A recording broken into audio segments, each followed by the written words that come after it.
الله أكبر.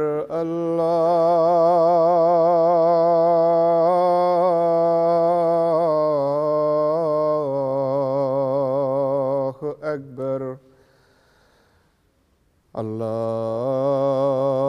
الله أكبر.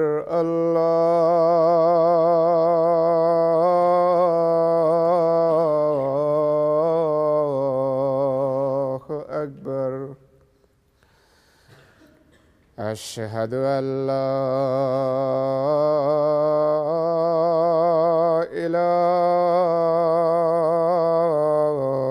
إله إلا الله. أشهد أن لا إله إلا الله. أشهد أن محمدًا رسول الله.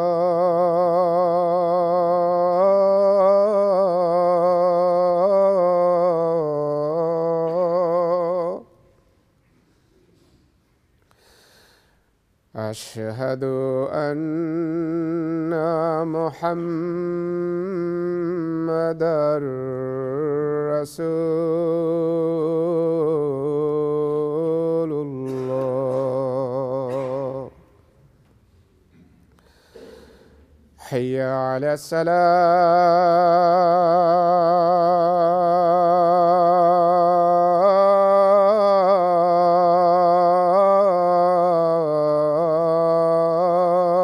الصلاة. حي على السلام.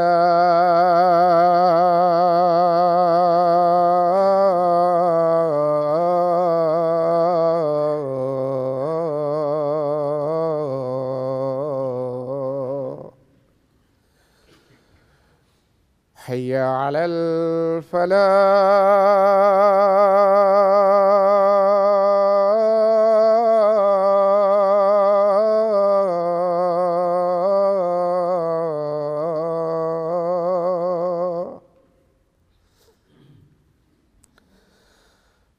حي على الفلاح.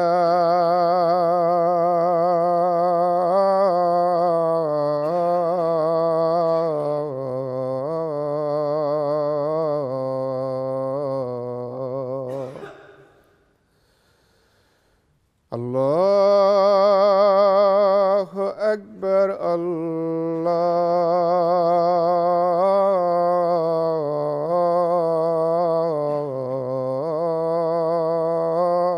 الله أكبر. لا إله إلا الله.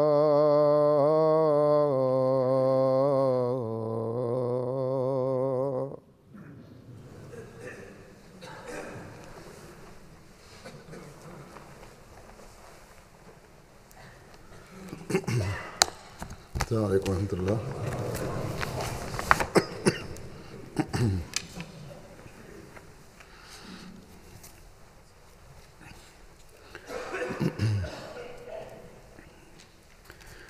أشهد أن لا إله إلا الله وحده لا شريك له وأشهد أن محمدًا عبده ورسوله. أما بعد فأعوذ بالله من الشيطان الرجيم. بسم الله الرحمن الرحيم الحمد لله رب العالمين الرحمن الرحيم مالك يوم الدين إياك نعبد وإياك نستعين اهدنا الصراط المستقيم صراط الذين أنعمت عليهم غير المغضوب عليهم ولا الضالين وعد الله الذين آمنوا منكم وعملوا الصالحات ليستخلفنهم في الأرض كما استخلف الذين من قبلهم ولا يمكنن لهم دينهم الذي ارتضى لهم ولا يبدلنهم من بعد خوفهم أمنا يعبدونني لا يشركون بي شيئا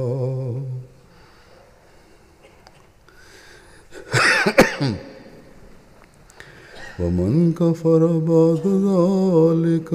فأولئك هم الفاسقون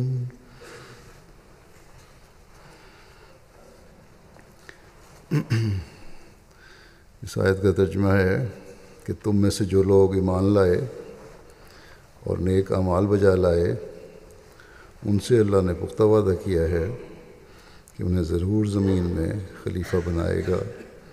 جیسا کہ اس نے ان سے پہلے لوگوں کو خلیفہ بنایا اور ان کے لیے ان کے دین کو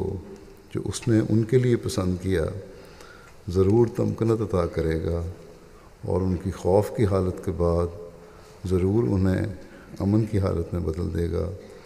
وہ میری عبادت کریں گے میرے ساتھ کسی کو شریک نہیں ٹھہرائیں گے اور جو اس کے بعد بھی ناشکری کرے تو یہی وہ لوگ ہیں جو نافرمان ہیں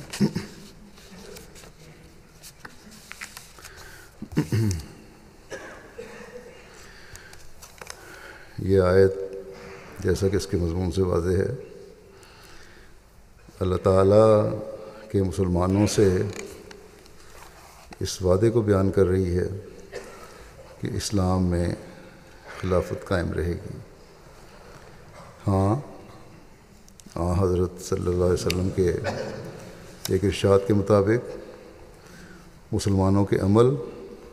اور ایمان کی حالت کی وجہ سے یہ انعام مسلمانوں سے ایک عرصے کے لیے چھن جائے گا، لیکن ساتھ یہ بھی فرما دیا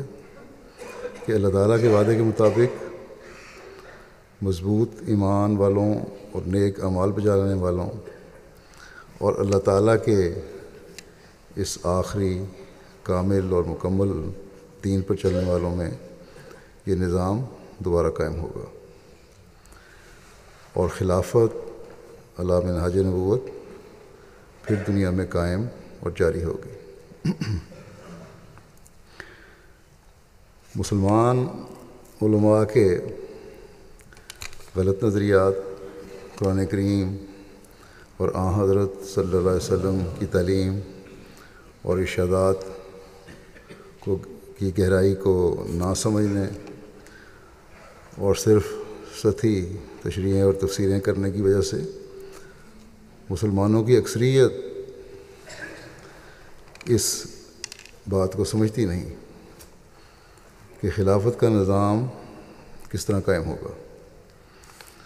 اور ایک بہت بڑا طبقہ ایسا بھی ہے مسلمانوں میں جو یہ کہتا ہے کہ کسی خلافت کی ضرورت نہیں، اور جو جس فرقے سے تعلق رکھتا ہے اس پر عمل کرے، اور یہی کافی ہے، کیونکہ آج کل مسلمانوں کی دنیا کے سامنے جو حالت ہے اور جس طرح اسلام بدنام ہو رہا ہے، اس کا تقاضا یہی ہے کہ جو جس طرح رہ رہا ہے رہے۔ مجھے خود ایک مسجد کے امام تھے، بلکہ اپنا ایک ادارہ بھی چلاتے تھے، مولوی صاحب، بظاہر دین کا علم رکھنے والے ہیں، انہی مغربی ممالک میں رہتے ہیں۔ ہم احمدیوں سے ان کے تعلقات بھی اچھے ہیں، احمدیوں کو برا بھی نہیں سمجھتے وہ۔ انہوں نے مجھے کہا کہ میں جس اسلامی مکتبہ فکر سے تعلق رکھتا ہوں، ان کے بزرگوں نے یہی کہا ہے کہ کسی کے دین کو چھیڑو نہ اور اپنا دین چھوڑو نہ۔ اب جو ایسے نظریات رکھنے والے ہیں، علماء کہلاتے ہیں، وہ اپنے ماننے والوں اور پیچھے چلنے والوں کو یہی سبق دیں گے کہ کسی ایک خلافت پر متفق ہونے کی کوئی ضرورت نہیں۔ یہ باتیں ظاہر کرتی ہیں کہ ان کے نزدیک ذاتیات اور فرقے مسلم امہ کے وسیع تر مفاد اور ایک ہاتھ پر جمع ہونے کی نسبت زیادہ اہمیت رکھتے ہیں۔ بس جب قرآن کریم کی تعلیم کو نہ سمجھیں اور آن حضرت صلی اللہ علیہ وسلم کے ارشادات پر غور نہ کریں تو پھر یہی کچھ ہوتا ہے۔ مسلمانوں کی، بلکہ کہنا چاہیے کہ مسلمان علماء کی کم علمی اور جہالت کا ذکر کرتے ہوئے حضرت مسیح موعود علیہ الصلوۃ والسلام ایک جگہ فرماتے ہیں کہ بعض صاحب آیت وعد اللہ الذین آمنوا منکم وعملوا الصالحات لیستخلفنہم فی الارض کما استخلف الذین من قبلہم کی عمومیت سے انکار کر کے کہتے ہیں، عمومی طور پہ اس کے معنی ہیں، اس کو انکار کر کے کہتے ہیں کہ منکم سے صحابہ ہی مراد ہیں، اور خلافت راشدہ حقہ انہی کے زمانے تک ختم ہو گئی، صحابہ کے زمانے تک خلافت راشدہ رہی۔ فرمایا اور پھر قیامت تک اسلام میں، ان لوگوں کے نزدیک قیامت تک اسلام میں اس خلافت کا نام و نشان نہیں ہوگا۔ گویا ایک خواب و خیال کی طرح اس خلافت کا صرف 30 برس ہی دور تھا، اور پھر ہمیشہ کے لیے اسلام ایک لازوال نحوست میں پڑ گیا، نعوذ باللہ۔ اور فرماتے ہیں مگر میں پوچھتا ہوں کہ کیا کسی نیک دل انسان کی ایسی رائے ہو سکتی ہے کہ وہ حضرت موسیٰ علیہ السلام کی نسبت تو یہ اعتقاد رکھے کہ بلا شبہ ان کی شریعت کی برکت اور خلافت راشدہ کا زمانہ برابر 1400 برس تک رہا، لیکن وہ نبی جو افضل الرسل اور خیر الانبیاء کہلاتا ہے اور جس کی شریعت کا دامن قیامت تک ممتد ہے، اس کی برکات گویا اسی کے زمانے تک ہی محدود رہیں، اور خدا نے نہ چاہا کہ کچھ مدت تک اس کی برکات کے نمونے اس کے روحانی خلیفوں کے ذریعے سے ظاہر ہوں۔ ایسی باتوں کو تو سن کر ہمارا بدن کانپ جاتا ہے، مگر افسوس کہ وہ لوگ بھی مسلمان ہی کہلاتے ہیں کہ جو سراسر چالاکی اور بے باکی کی راہ سے ایسے بے ادبانہ الفاظ منہ پر لے آتے ہیں کہ گویا اسلام کی برکات آگے نہیں بلکہ مدت ہوئی کہ ان کا خاتمہ ہو چکا۔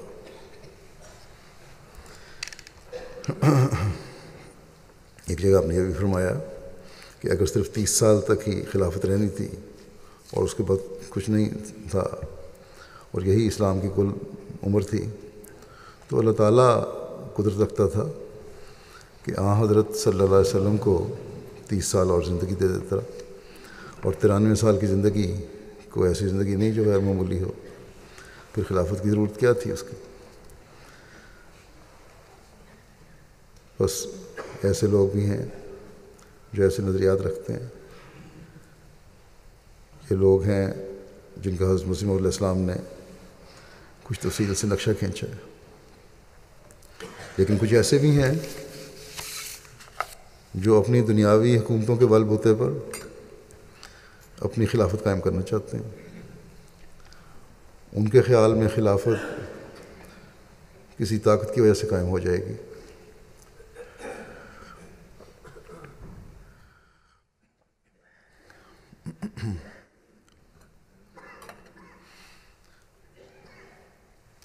اور ایسے یہ لوگ اللہ تعالیٰ کے اس واضح پیغام کو نہیں سمجھتے کہ ایمان اور عمل صالح کے ساتھ یہ وعدہ مشروط ہے. اللہ تعالیٰ کا حقیقی عابد بننے والوں کے ساتھ یہ وعدہ مشروط ہے.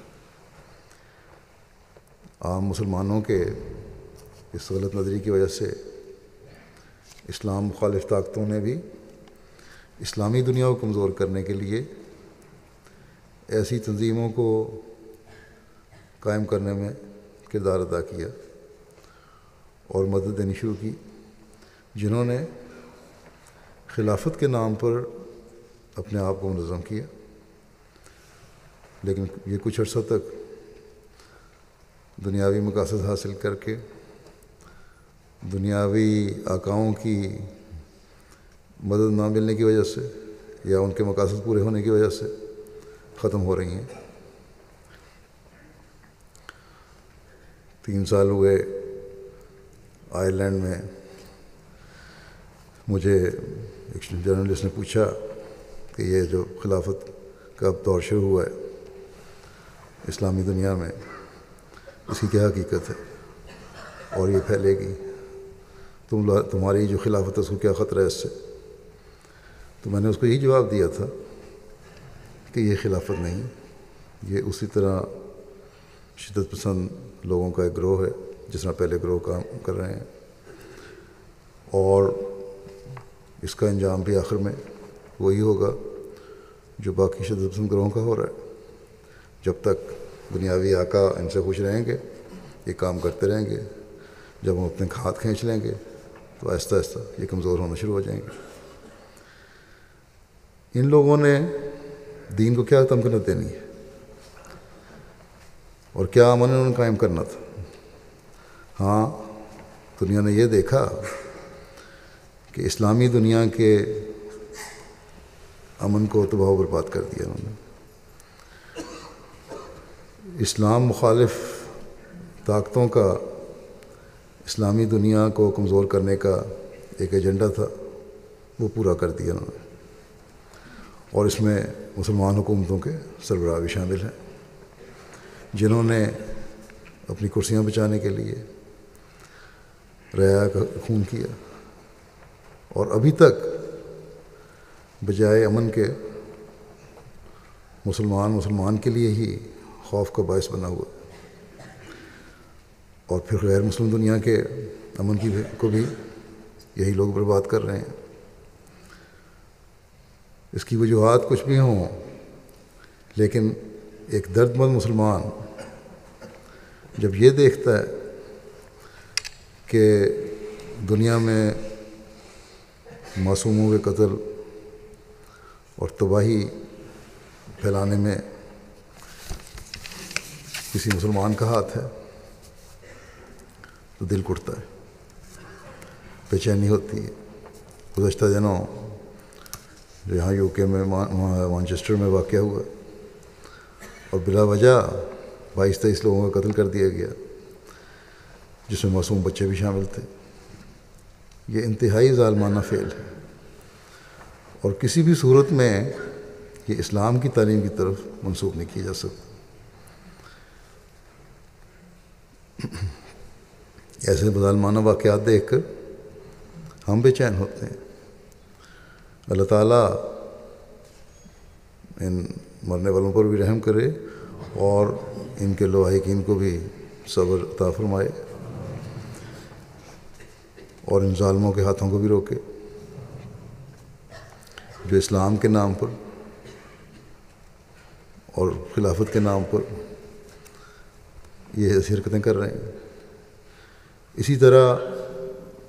دنیا کے مسلمان ممالک میں بھی جو قتل و غارت اور ظلم و بربریت ہو رہی ہے، یہ سب دین سے دور ہٹنے اور اللہ تعالیٰ کے حکم کو نہ ماننے کا نتیجہ ہے۔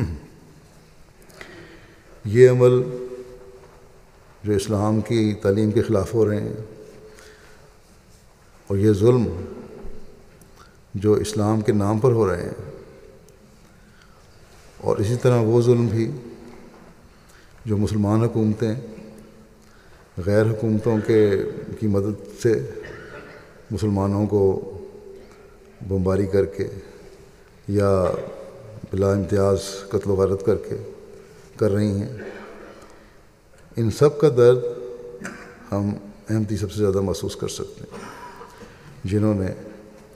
اسلام کی تعلیم کو پہچانا، جنہوں نے اسلام کی محبت اور پیار اور امن کی تعلیم کو پہچانا، جنہوں نے خلافت کے ہاتھ کے پیچھے خوف کو امن میں بدلنے کے نظارے دیکھے، تو ہم ہی سب سے زیادہ اس کو محسوس کر سکتے ہیں۔ اس زمانے میں قرآن کریم کی تعلیم کو سمجھتے ہوئے اور آن حضرت صلی اللہ علیہ وسلم کے ارشادات کا ادراک حاصل کرتے ہوئے ہم احمدی ہیں جو امن و سلامتی کے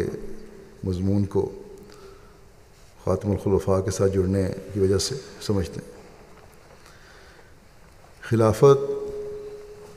نہ دنیاوی طاقت سے مل سکتی ہے، نہ دنیاوی چالاکیوں سے، نہ نام نہاد علماء کے جمع ہو کر قراردادیں پاس کرنے سے، جیسا کچھ سال پہلے یہ کوشش بھی ہو چکی ہے کہ مسلمان اکٹھے ہوں اور اپنا کوئی خلیفہ چن لیں۔ اس طرح نہیں ہوگی۔ خلافت کا نظام جو خوف کو امن میں بدلنے والا نظام ہے، جو اللہ تعالیٰ کی رضا حاصل کرتے ہوئے تمکنت دین کا ذریعہ بننے والا ہے، اس کا تعلق اس ذریعے سے قائم ہونے والی خلافت سے ہے جو اللہ تعالیٰ اور اس کے رسول کے بتائے ہوئے طریقے کے مطابق عمل میں آنا ہے، جس کے بارے میں اللہ تعالیٰ نے قرآن کریم میں فرمایا کہ سورہ جمعہ میں کہ وآخرین منہم لما یہلکوا بہم، اور انہی میں سے دوسروں کی طرف بھی مبعوث کیا جو بھی ان سے نہیں ملے۔ جب یہ آیت نازل ہوئی، صحابہ کی مجلس میں بیٹھے ہوئے ایک صحابی نے آن حضرت صلی اللہ علیہ وسلم سے پوچھا، یا رسول اللہ، وہ کون لوگ ہیں جو بھی ان کے ساتھ نہیں ملے اور صحابہ کا درجہ رکھتے ہیں؟ آن حضرت صلی اللہ علیہ وسلم نے اس کا جواب نہ دیا۔ اس شخص نے 3 مرتبہ یہ سوال دہرایا۔ اس پر آن حضرت صلی اللہ علیہ وسلم نے حضرت سلمان فارسی کے کندھے پر ہاتھ رکھ کر فرمایا کہ اگر ایمان ثریا کے پاس بھی پہنچ گیا تو ان لوگوں میں سے کچھ لوگ اسے واپس لے کر آئیں گے۔ اور آخرین کے مقام کے بارے میں ایک موقع پر آن حضرت صلی اللہ علیہ وسلم نے فرمایا کہ میری امت ایک مبارک امت ہے، یہ نہیں معلوم ہوگا کہ اس کا اول زمانہ بہتر ہے یا آخری زمانہ، بس آخری زمانے کی بہتری کی خوشخبری بھی آن حضرت صلی اللہ علیہ وسلم نے دی ہے۔ کیا یہ آخری زمانہ ان علماء اور بادشاہوں کے پیچھے چلنے سے پہلوؤں والی برکات حاصل کرنے کا حامل بنائے گا؟ یقیناً نہیں۔ یہ لوگ تو دنیا دار ہیں، یہ اس شخص کے پیچھے چلنے سے ملے گا جو ایمان کو واپس دنیا میں لائے گا۔ اور آج ایمان کو دنیا میں قائم کرنے کی کوشش حضرت صلی اللہ علیہ وسلم کے عاشق صادق کے ذریعے جاری نظام کے علاوہ کون ہے جو کر رہا ہے؟ جو امن، پیار اور محبت کے ساتھ اسلام کا پیغام دنیا میں پھیلا رہا ہے، ایمانوں کو دلوں میں قائم کرنے کے لیے کوشش کر رہا ہے۔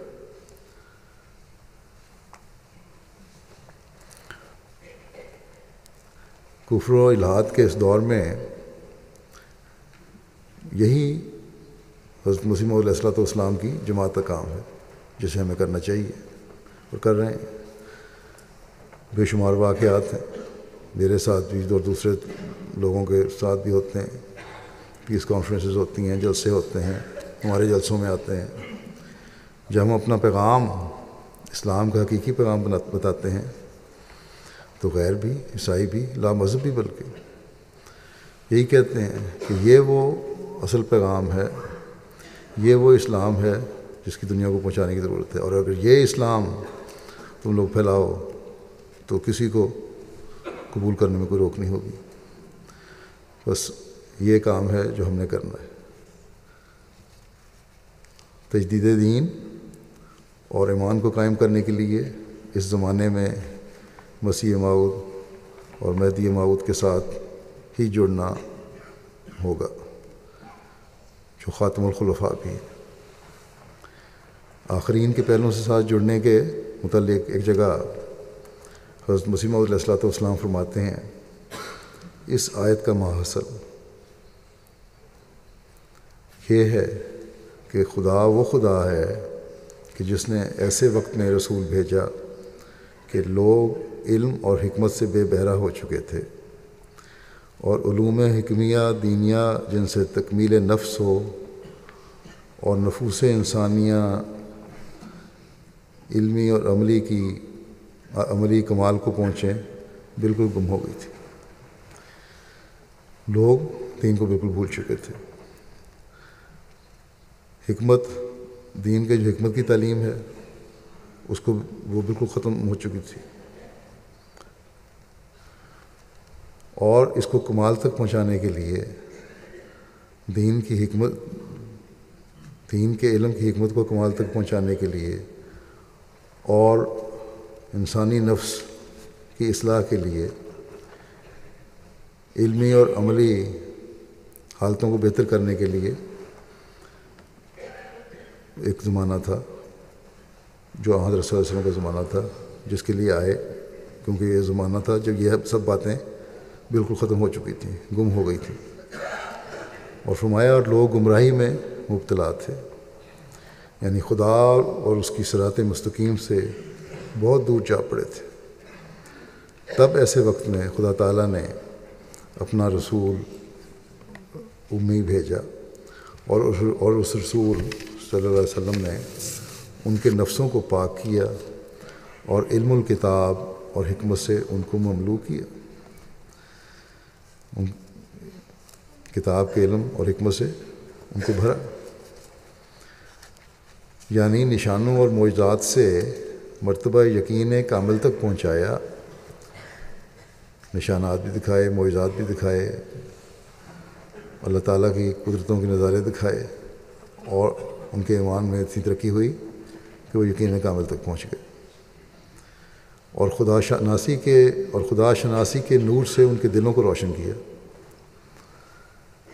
اور پھر فرمایا، آپ فرماتے ہیں کہ ایک گروہ اور ہے جو آخری زمانے میں ظاہر ہوگا، وہ بھی اول تاریکی اور گمراہی میں ہوں گے اور علم اور حکمت اور یقین سے دور ہوں گے، تب خدا ان کو بھی صحابہ کے رنگ میں لائے گا، یعنی جو کچھ صحابہ نے دیکھا ان کو بھی دکھایا جائے گا، یہاں تک کہ ان کا صدق اور یقین صحابہ کے صدق اور یقین کی مانند ہو جائے گا۔ بس آپ علیہ السلام نے جہاں اپنے صحابہ میں وہ یقین اور ایمان پیدا کیا، اور انہوں نے اپنے ایمان اور یقین میں کامل ہونے کے لیے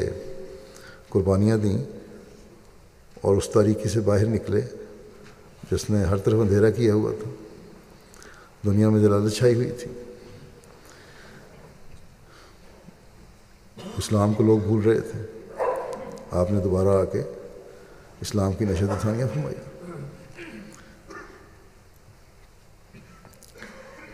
اور ان صحابہ نے وسیع موت کے ساتھ جڑ کر وہ روشنی حاصل کی جو دین کی روشنی تھی، مختلف نشانات دیکھے جن کا ہمارے لٹریچر میں سینکڑوں ہزاروں میں ذکر ملتا ہے۔ آج بھی بہت سے ایسے ہیں جو تاریکی سے نکل کر روشنیاں دیکھ رہے ہیں اور نشانات دیکھ کر جماعت احمدیہ میں شامل ہو رہے ہیں۔ حضرت مسیح موعود علیہ السلام نے فرمایا اپنے ماننے والوں کے متعلق کہ وہ خدا تعالیٰ کے نشانوں اور تازہ بتازہ تائیدات سے نور اور یقین پاتے ہیں جیسا کہ صحابہ نے پایا۔ وہ خدا تعالیٰ کی راہ میں لوگوں کے ٹھٹھے اور ہنسی اور لان تان اور طرح طرح کی دل آزاری اور بد زبانی اور قطع رحم وغیرہ کا صدمہ اٹھا رہے ہیں، رشتے چھوڑ رہے ہیں، ان کو رشتہ داریوں کے چھٹنے کے صدمے اٹھا رہے ہیں جیسا کہ صحابہ نے اٹھایا۔ یہ واقعات صرف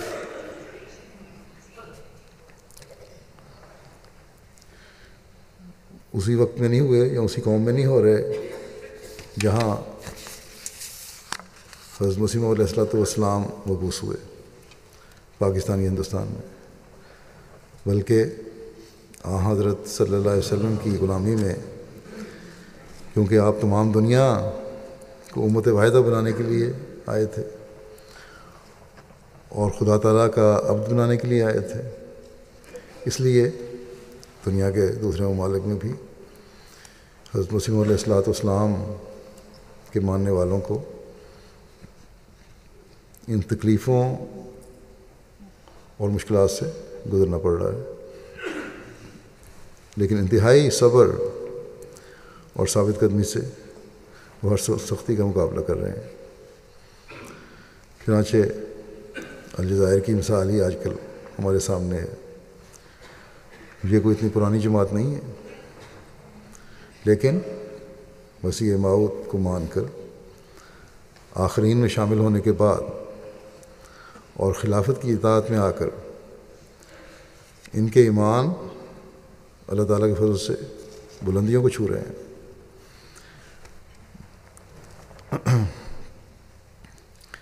ان کے اسیروں کے ایمان اور یقین کا اندازہ ہم اس خط سے لگا سکتے ہیں جو ایک اسیر نے کل ہی مجھے بھیجا یا کل مجھے وصول ہوا۔ کہتے ہیں کہ اللہ تعالیٰ کا لاکھ لاکھ شکر ہے کہ اس نے ہمیں حقیقی اسلام کی نعمت سے نوازا ہے، جس نے ہمارے دلوں کو زندہ کیا، بنیانِ مرصوص بنایا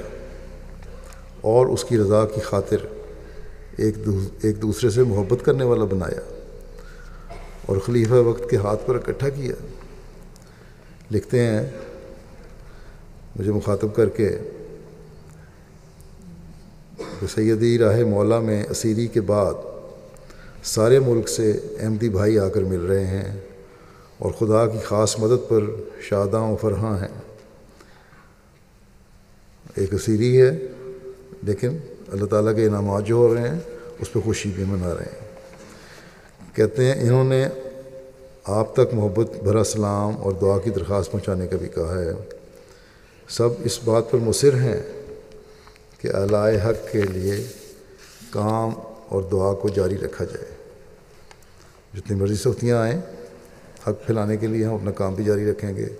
اور اللہ تعالیٰ سے مدد بھی مانگیں گے، دعائیں کرتے رہیں گے۔ پھر کہتے ہیں کہ اس ابتلا نے ہمیں باہم محبت و اخوت اور اتحاد اور تعاون اور خلافت سے محبت میں مزید بڑھا دیا ہے۔ پھر لکھتے ہیں کہ اس ابتلا میں آپ کی دعا کی قبولیت کے نمونے ہم نے اپنی آنکھوں سے دیکھے، اللہ تعالیٰ کے بہت سے نشان دیکھے جنہوں نے ہمیں حضرت صلی اللہ علیہ وسلم کے غلام صادق حضرت مسیح موعود پر ایمان اور یقین میں اور بڑھا دیا۔ اللہ تعالیٰ کی پھر کہتے ہیں اللہ تعالیٰ کی رحمتیں الجزائر کے کمزور احمدیوں پر نازل ہو رہی ہیں۔ کچھ اسیران وہاں رہا بھی ہوئے ہیں گزشتہ دنوں میں۔ اللہ تعالیٰ باقی اسیران کی رہائی کے بھی جلد سامان پیدا فرمائے۔ پھر ایک اسیر لکھتے ہیں کہ عرصہ اسیری میں یقین ہوا کہ اللہ تعالیٰ نے خاص مصلحت کے تحت یہ سامان کیا، یعنی کہ ہمیں جو قیدی بنایا گیا یا سزائیں ملیں یا مقدمے چلے، یہ اللہ تعالیٰ کی کوئی خاص مصلحت تھی، تاکہ وہ اپنے عجائبات میں سے کچھ دکھائے۔ وہ ہمیں اپنے نشانات دکھانا چاہتا تھا، اپنے عجائبات دکھانا چاہتا تھا، اس لیے اس نے یہ سختیاں بھی ہم پر وارد کروائیں۔ کہتے ہیں کہ آزادی اور آرام کے زمانے میں فتوحات سے ہم سمجھتے تھے، جو کامیابیاں ہمیں ہو رہی تھیں، ہم سمجھتے تھے کہ ہم نے خدا تعالیٰ کا چہرہ دیکھ لیا اور اس کی راہوں سے واقف ہو گئے ہیں، لیکن اب پتہ چلا کہ پہلے بہت کم دیکھا تھا اور اب اس کی قدرتوں کے اصل نمونے دیکھے۔ کہتے ہیں کہ مجھے قید سے قطعاً کوئی پریشانی نہ تھی، جس بات نے پریشان کیا وہ یہ احساس تھا کہ میں نے اللہ تعالیٰ اور اس کی عبادت کا حق ادا نہیں کیا۔ پھر لکھتے ہیں کہ زمانہ اسیری میں کئی خوابیں دیکھیں جن سے بڑی سکینت ملی۔ لکھتے ہیں کہ آپ سے بھی، یعنی مجھے مخاطب کر رہے ہیں کہ آپ سے بھی خوابوں میں ملاقاتیں ہوئیں۔ پھر کہتے ہیں آپ کی دعائیں ہمارا ایمان و یقین بڑھاتی تھیں اور قید میں راحت پہنچاتی تھیں۔ ہماری رہائی یقیناً آپ اور مخلصین جماعت کی دعاؤں کا نتیجہ ہے۔ پھر کہتے ہیں کہ میری اہلیہ کے لیے بھی دعا کی درخواست ہے، اس نے بہت صبر اور مجاہدے سے کام لیا۔ صرف اہلیہ ان کی احمدی تھیں اور کوئی باقی رشتہ دار سب غیر احمدی۔ اور جب یہ اسیر تھے تو پہلے اس کے والد فوت ہوئے اہلیہ کے، پھر بھائیوں نے اسے احمدیت کی وجہ سے چھوڑ دیا۔ جب شور مچ گیا تو بھائیوں نے بھی اپنی بہن کو احمدیت کی وجہ سے چھوڑ دیا۔ خاوند پہلی جیل میں تھے۔ پھر کہتے ہیں کہ عرصہ اسیری کے دوران میرے گھر والوں سے بھی دور رہی، وہ بھی شاید سارے احمدی نہیں تھے کہ ان سے بھی دور رہیں یہ، لیکن مخلص احمدی مستورات نے اپنے پیار سے یہ کمی پوری کر دی اور ایک خاندان بن گیا ان لوگوں کا۔ اپنوں نے چھوڑا تو جماعت احمدیہ نے اس کو جذب کر لیا۔ تو مردوں عورتوں نے اپنے اپنے دائرے میں قربانیاں دیں اور دے رہے ہیں مختلف جگہوں پہ، جیسا کہ حضرت مسیح علیہ السلام نے فرمایا کہ وہ بھی تنگ کیے گئے، یعنی صحابہ مشکلات میں ڈالے گئے، یعنی اپنے ماننے والوں کو تربیت فرماتے ہیں کہ وہ بھی تنگ کیے گئے، مشکلات میں ڈالے گئے جیسے صحابہ، لیکن اللہ تعالیٰ کے فضل سے یہ چھوٹی سی نئی جماعت جو ہے الجزائر کی اپنے ابتلا میں جس دور سے گزر رہی ہے بڑی ثابت قدم ہے اور قائم ہے، اور ان کے جذبات کا اظہار ان دو خطوں سے ہی ہو کے جاتا ہے۔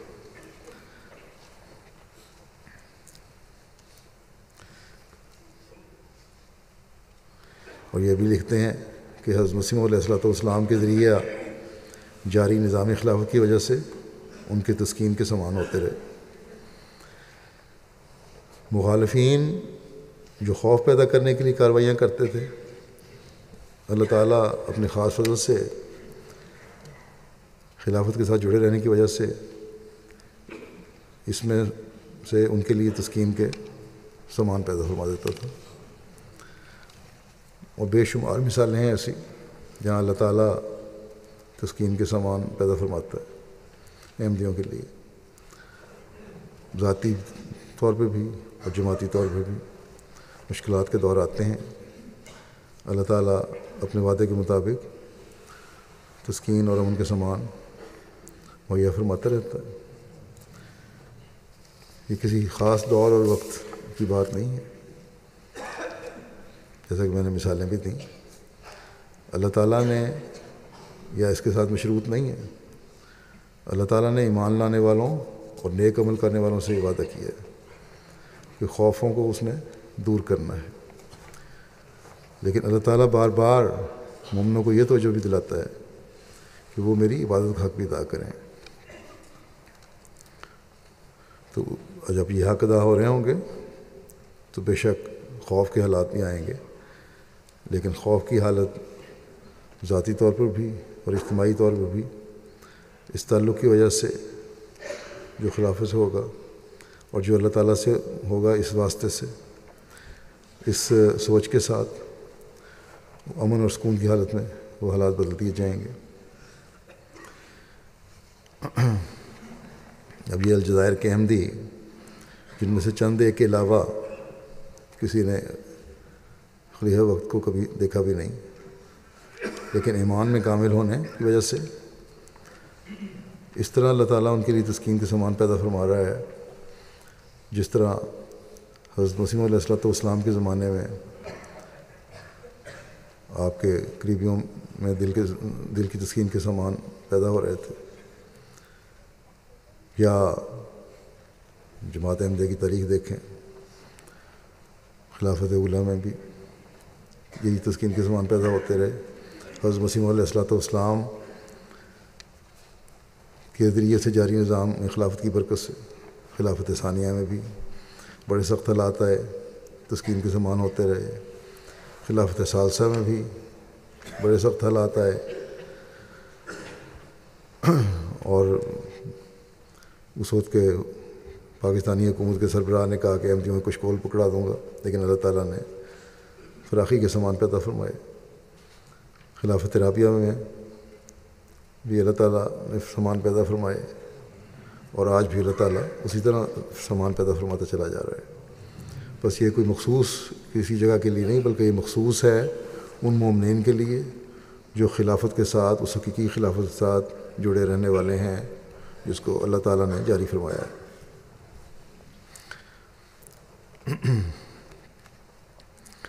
اللہ تعالیٰ یہ سب کچھ لیے ہو رہا ہے کہ اللہ تعالیٰ نے حضرت مسیح علیہ السلام سے یہ وعدہ فرمایا تھا کہ آپ کے بعد قدرت ثانیہ جو کہ خلافت ہے، اس کے ذریعے پھر اللہ تعالیٰ آپ علیہ السلام کے مشن کی تکمیل کرے گا اور اسلام کو دوبارہ غلبہ عطا فرمائے گا اور ماننے والوں کی تسکین کے سامان بھی کرے گا۔ چنانچہ حضرت مسیح علیہ السلام رسالہ الوصیت میں اپنے اس دنیا سے جانے اور خلافت کے ذریعے جماعت کی ترقیات کے جاری رہنے کے متعلق بیان کرتے ہوئے فرماتے ہیں کہ سو اے عزیزو، جبکہ قدیم سے سنت اللہ یہی ہے کہ خدا تعالیٰ دو قدرتیں دکھلاتا ہے تا مخالفوں کی دو جھوٹی خوشیوں کو پامال کر کے دکھلاوے، سو اب ممکن نہیں ہے کہ خدا تعالیٰ اپنی قدیم سنت کو ترک کر دے وے، اس لیے تم میری اس بات سے جو میں نے تمہارے سامنے بیان کی غمگین مت ہو اور تمہارے دل پریشان نہ ہو جائیں۔ آپ اپنے صحابہ کو تسلی دے رہے ہیں اپنے اس دنیا سے رخصت ہونے کی اطلاع دیتے ہوئے، کیونکہ تمہارے لیے دوسری قدرت کا بھی دیکھنا ضروری ہے اور اس کا آنا تمہارے لیے بہتر ہے، کیونکہ وہ دائمی ہے جس کا سلسلہ قیامت تک منقطع نہیں ہوگا، اور وہ دوسری قدرت نہیں آ سکتی جب تک میں نہ جاؤں، لیکن میں جب جاؤں گا پھر خدا اس دوسری قدرت کو تمہارے لیے بھیج دے گا جو ہمیشہ تمہارے ساتھ رہے گی، جیسا کہ خدا کا براہین احمدیہ میں وعدہ ہے، اور وہ وعدہ میری ذات کی نسبت نہیں ہے بلکہ تمہاری نسبت وعدہ ہے، جیسا کہ خدا نے فرمایا، جیسا کہ خدا فرماتا ہے کہ میں اس جماعت کو جو تیرے پیرو ہیں قیامت تک دوسروں پر غلبہ دوں گا، سو ضرور ہے کہ تم پر میری جدائی کا دن آوے تا بعد اس کے وہ دن آوے جو دائمی وعدہ کا دن ہے، وہ ہمارا خدا وعدوں کا سچا اور وفادار اور صادق خدا ہے، وہ سب کچھ تمہیں دکھائے گا جس کا اس نے وعدہ فرمایا ہے، اگرچہ یہ دن دنیا کے آخری دن ہیں اور بہت بلائیں ہیں جن کے نزول کا وقت ہے، پر ضرور ہے کہ دنیا قائم رہے جب تک وہ تمام باتیں پوری نہ ہو جائیں جن کی خدا نے خبر دی۔ میں خدا کی طرف سے قدرت کے رنگ میں ظاہر ہوا اور میں خدا کی ایک مجسم قدرت ہوں، اور میرے بعد بعض اور وجود ہوں گے جو دوسری قدرت کا مظہر ہوں گے، سو تم خدا کی قدرت ثانی کے انتظار میں اکٹھے ہو کر دعا کرتے رہو، اور چاہیے کہ ہر ایک صالحین کی جماعت ہر ایک ملک میں اکٹھے ہو کر دعا میں لگے رہیں تا دوسری قدرت آسمان سے نازل ہو اور تمہیں دکھاوے کہ تمہارا خدا ایسا قادر خدا ہے۔ اپنی موت کو قریب سمجھو، تم نہیں جانتے کس وقت وہ گھڑی آ جائے گی۔ بس مشکلات بھی آئیں گی، ابتلا بھی آئیں گے، لیکن آخری فتح جماعت احمدیہ کی ہی ہے انشاءاللہ۔ اور حضرت مسیح علیہ السلام کے ذریعے سے جاری ہونے والا نظام خلافت ہی وہ حقیقی نظام ہے جس کے ساتھ ترقیات وابستہ ہیں اور امن و سلامتی بھی وابستہ دنیا کی۔ یہی نظام ہے جس کے ذریعے اسلام کی برتری اور غلبہ تمام دنیا پر ثابت ہونی ہے اور قائم ہونی ہے۔ چنانچہ اس غلبے کی خبر دیتے ہوئے حضرت مسیح علیہ السلام فرماتے ہیں، یہ خدا تعالیٰ کی سنت ہے، اور جب سے کہ اس نے انسان کو زمین میں پیدا کیا ہمیشہ اس سنت کو ظاہر کرتا رہا ہے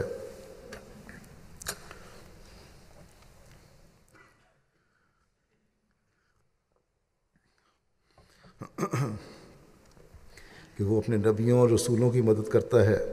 اور ان کو غلبہ دیتا ہے، جیسا کہ وہ فرماتا ہے کتب اللہ لاغلبن انا ورسلی، اور غلبہ سے یہ مراد ہے کہ جیسا کہ رسولوں اور نبیوں کا یہ منشا ہوتا ہے کہ خدا کی حجت زمین پر پوری ہو جائے اور اس کا مقابلہ کوئی نہ کر سکے، اسی طرح خدا تعالیٰ قوی نشانوں کے ساتھ ان کی سچائی ظاہر کر دیتا ہے، اور جس راست بازی کو دنیا میں پھیلانا چاہتے ہیں اس کی تخم ریزی انہی کے ہاتھ سے کر دیتا ہے، لیکن اس کی پوری تکمیل ان کے ہاتھ سے نہیں کرتا، بلکہ ایسے وقت میں ان کو وفات دے کر بظاہر ایک ناکامی کا خوف اپنے ساتھ رکھتا ہے، مخالفوں کو ہنسی اور ٹھٹے اور طعن اور تشنیع کا موقع دیتا ہے، اور جب وہ ہنسی ٹھٹا کر چکتے ہیں تو پھر ایک دوسرا ہاتھ اپنی قدرت کا دکھاتا ہے اور ایسے اسباب پیدا کر دیتا ہے جس کے ذریعے سے وہ مقاصد جو کسی قدر ناتمام رہ گئے تھے اپنے کمال کو پہنچتے ہیں۔ غرض دو قسم کی قدرت ظاہر کرتا ہے، اول خود نبیوں کے ہاتھ سے اپنی قدرت کا ہاتھ دکھاتا ہے، دوسرے ایسے وقت میں جب نبی کی وفات کے بعد مشکلات کا سامنا پیدا ہو جاتا ہے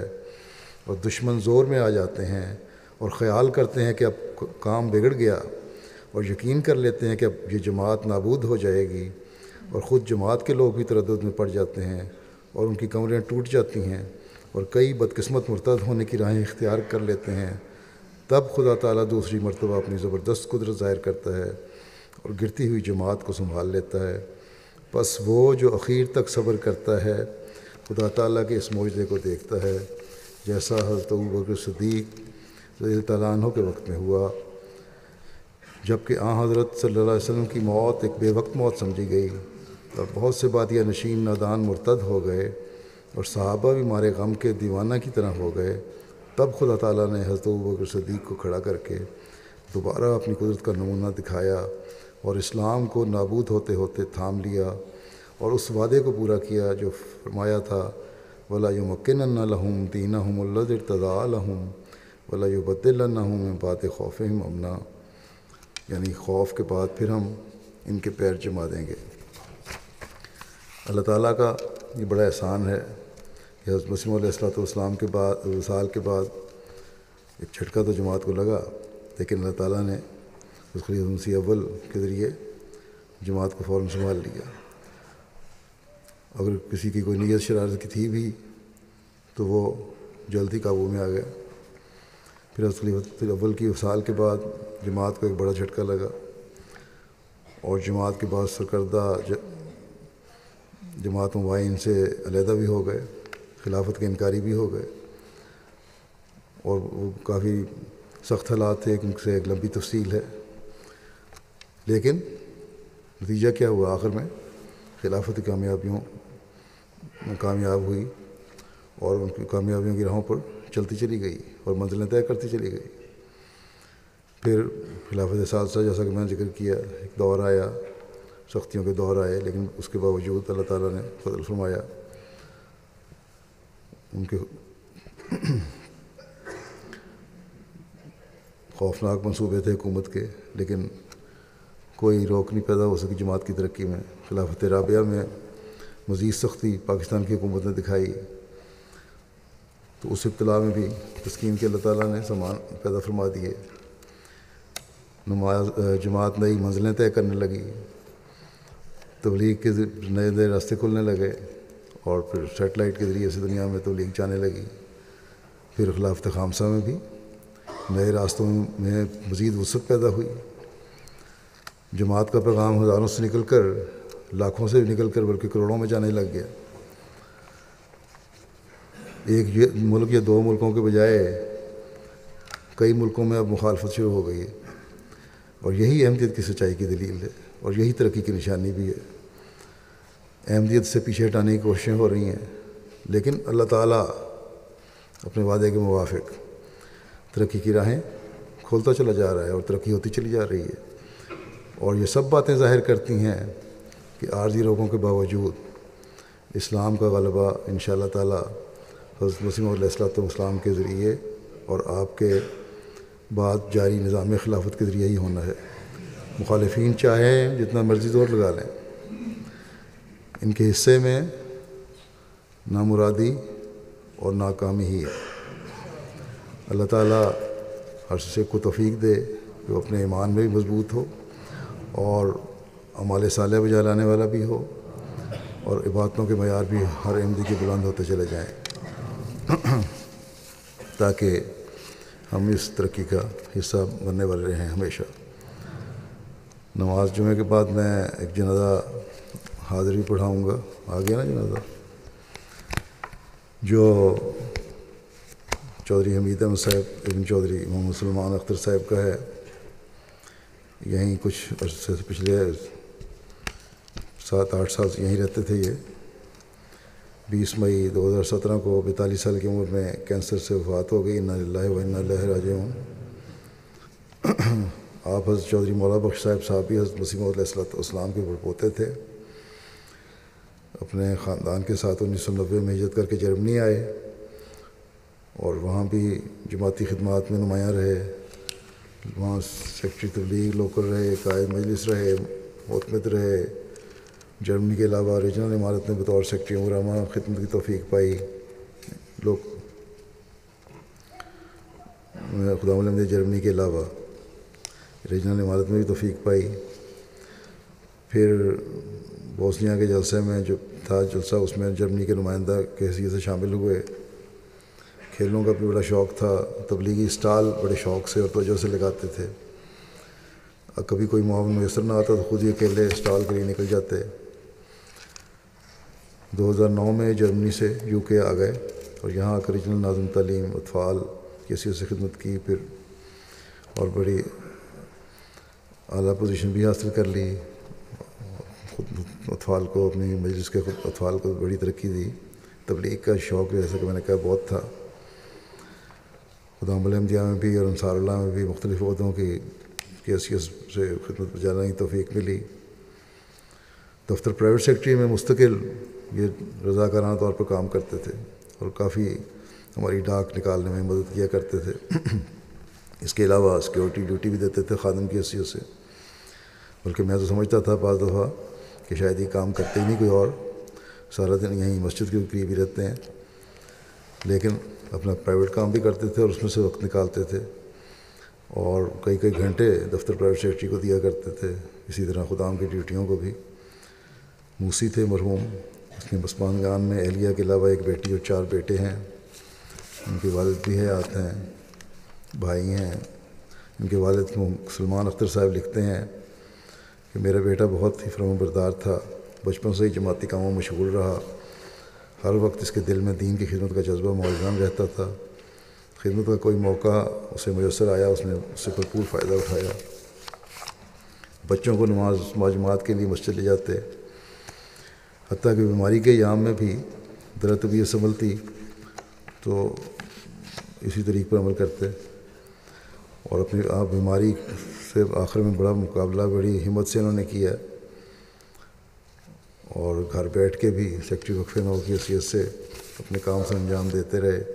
ان کی اہلیہ نے بھی یہی لکھا ہے کہ بچوں کا ساتھ دوستوں کا تعلق اور ان کی تربیت کا ہر وقت خیال،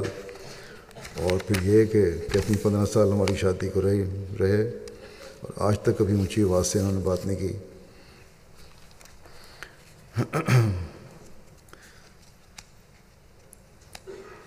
یو کے مقامی یہاں لکھتے ہیں کہ خلافت احمدیہ اور نظام جماعت سے جنون کی حد تک عشق تھا،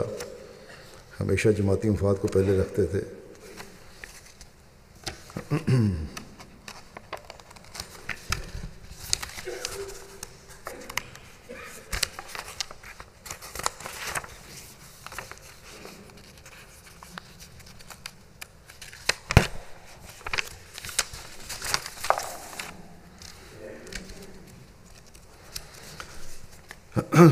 دو تین دفعہ اسپتال داخل رہے ہیں بیماری کی وجہ سے، لیکن جب ذرا طبیعت بہتر ہوتی تھی فوراً اپنے کام پہ آ جایا کرتے تھے، بعض دفعہ احساس بھی نہیں ہوتا تھا کہ بیمار ہیں۔ آخری بیماری میں یہی تھا کہ مجھے افسوس ہے اس بات کا مسجد میں جا کے نمازیں نہیں پڑھ سکتا۔ ان کے ایک دوست لکھتے ہیں کہ ٹیکسی کرتے تھے میرے ساتھ، ٹیکسی اسٹینڈ پر ان کا پہلا نمبر تھا اور میرا ان کے بعد میں تھا، تو نماز کا وقت ہوا تو یہ چلے گئے اور میں نے اس لیے کہ کوئی سواری آ جائے گی وہاں کھڑا رہا، لیکن ہوا یہ کہ یہ نماز پڑھ کے واپس بھی آ گئے اور پھر سواری انہیں کو پہلے ملی اور مجھے نہیں ملی اس کے بعد سے۔ مجھے بھی اس وقت ملا کہ اپنے دنیاوی کاموں کو دنیا کے لیے قربان کرنا چاہیے، دینی کام عبادت جو ہے اللہ تعالیٰ کا فرض جو ہے اس کو بہرحال ادا پہلے کرنا چاہیے۔ اس لحاظ سے یہ بڑی خاموش تربیت بھی کر دیا کرتے تھے اپنے ساتھیوں کی۔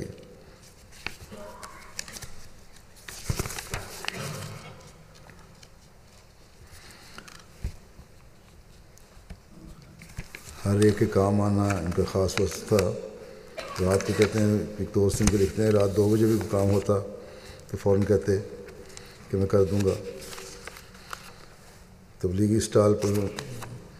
مطال مجیب راشد صاحب لکھتے ہیں کہ تبلیغی اسٹال پر بڑی باقاعدگی سے جاتے تھے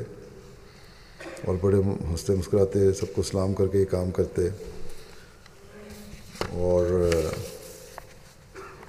بلکہ کہتے ہیں کہ ان کا حال پوچھا ایک دفعہ ان کی کسی دوست سے، تو انہوں نے کہا کہ آج ان کی طبیعت ذرا بہتر تھی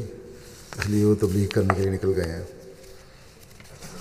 تو اللہ تعالیٰ ان کے درجات بلند کرے، رحم و مغفرت کا سلوک فرمائے اور ان کے بچوں کو بھی نیک صالح بنائے اور خلافت سے ہمیشہ وابستہ رکھے۔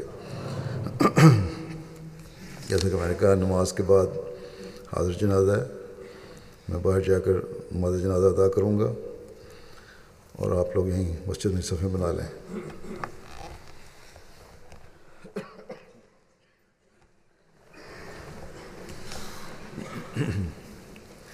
الحمد للہ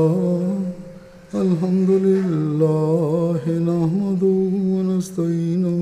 ونستغفره ونؤمن به ونتوکل علیہ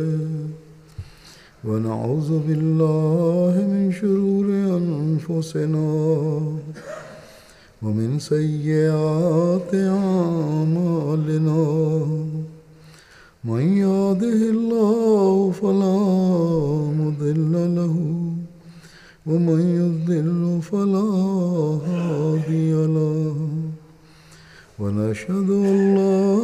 إله إلا الله ونشهد أن محمدا عبده ورسوله۔ عباد الله رحمكم الله، إن الله يأمر بالعدل والإحسان وإيتاء ذي القربى وينهى عن الفحشاء والمنكر والبغي يعظكم لعلكم تذكرون۔ اذكروا الله يذكركم وادعوه يستجب لكم ولذكر الله أكبر۔